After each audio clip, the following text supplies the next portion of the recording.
আমাকে বিয়ের কথা, আমার হাজবেন্ড হওয়ার কথা ছিল, আমাকে বিয়ের কথা,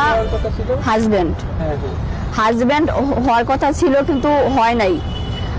আমাকে আশা দিছে যে আমাকে বিয়ে করবে, বিয়ের কথা বলে আমাকে 6 মাস একটা রুমের ভিতরে বুক করছে আমাকে।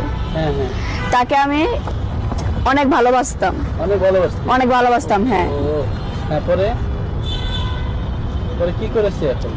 আমার সাথে প্রতারণা করছে, আমাকে ফালায়া চলে গেছে গা, আমাকে রাইখা চলে গেছে, অন্য মেয়েদের জীবনও নষ্ট করছে। অন্য মেয়েদের সাথে চলে গেছে নাকি না তার বাড়িতে গেছিল? সঠিক বলতে পারি না কোথায় গেছে। কতদিন ধরে চলে গেছে? 20 দিন। Wake up to reality. আমাকে নিয়ে বলছে যে আমি নাকি তার সাথে 6 মাসের সম্পর্ক ছিল।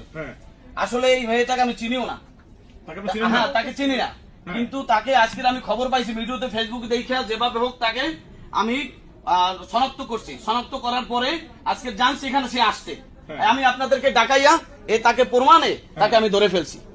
কথাটা বুঝতে পারছেন? আচ্ছা, এখন মেয়েকে জিজ্ঞেস করেন মেয়েকে আপনাকে চিনে কিনা। তুমি আমাকে চিনো? হ্যাঁ, আপনাকে আমি চিনি ভাইয়া। হ্যাঁ, কিভাবে চিনো? তোমার সাথে আমার কোনো সম্পর্ক আছে?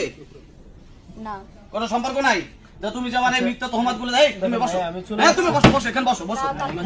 কোথায় যাবা?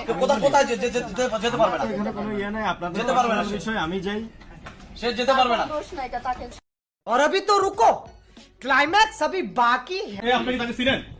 হ্যাঁ, আপনি তাকে চিনেন? হ্যাঁ, মাহফিলে দেখছিলাম তাকে। দেখছেন মাহফিলে? ওনাকে নিয়ে কি করছেন? ওনাকে নিয়ে আপনি কি করছেন? কি করছেন? ওনাকে নিয়ে আমি ভিডিও বলেন আপনি কি সমস্যা করছেন বলেন।